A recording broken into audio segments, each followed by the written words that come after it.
নদী ভাঙনের কবলে তলিয়ে যাচ্ছে গ্রাম। আতঙ্কে দিন কাটছে কাকদ্বীপ বিধানসভার নারায়ণপুর গ্রাম পঞ্চায়েতের নাদাভাঙা এলাকার বাসিন্দাদের। প্রত্যেক ভোটের আগেই বিভিন্ন রাজনৈতিক দলের তরফে মেলে প্রতিশ্রুতি, কিন্তু এবারে নাদাভাঙা এলাকার বাসিন্দাদের দাবি স্থায়ী নদী বাঁধ নির্মাণের। কারণ গত প্রায় 40 বছর ধরে এই গ্রামের 1 কিলোমিটারেরও বেশি এলাকা নদী গর্ভে তলিয়ে গিয়েছে। বাড়িছাড়া হতে হয়েছে কয়েক হাজার পরিবারকে। আমাদের এখানে মানে ভোট আসে, ভোট যায়, কিন্তু আমাদের নদী ভাঙার স্থায়ী কোনো পরিকল্পনা হয়নি। আমাদের এইভাবে নদী বাঁধ ভেঙে আমরা সর্বহারা হয়ে যাচ্ছি। আমাদের 3বার বাড়ি চেঞ্জ করেছি। এই মুহূর্তে যে বাঁধ হচ্ছে, বাঁধ করছে এই সব মুহূর্তে, কিন্তু কোনো স্থায়ী পরিকল্পনা নেই। বাঁধের পর বাঁধ নড়ে আসছে, কিন্তু কিছু স্থায়ী ব্যবস্থা নেই।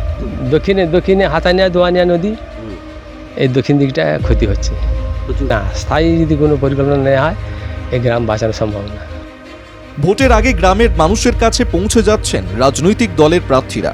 গ্রামের মানুষের সমস্যা সমাধানের আশ্বাস দিয়েই ভোট চাইছেন প্রার্থীরা।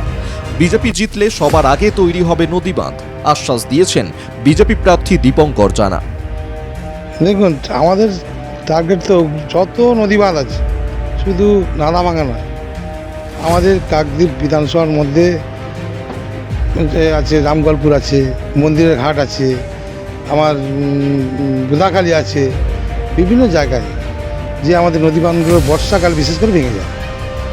সেই জায়গাগুলো আমরা আসার পরেই জনগণ যদি সমর্থন করে, আমাদের ভোট দেন, জয়লাভ করে আমরা রাজ্যে ক্ষমতা আসতে পারি ভারতীয় জনতা পার্টি, তাহলে ফার্স্ট প্রেফারেন্স হচ্ছে কিন্তু চাষিদের যাতে না ক্ষতি হয়, কৃষকদের যাতে না ক্ষতি হয়, নদী বাঁধগুলোকে আমরা কংক্রিটের ব্যবস্থা করতে।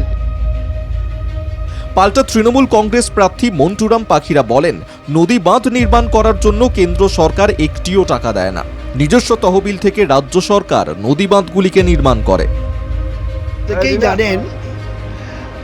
আপনারা প্রত্যেকেই জানেন যে কেন্দ্রীয় সরকার রাজ্যের ন্যায্য পাওনা প্রায় 2,00,000 কোটি টাকা একটা পয়সাও দেয় না।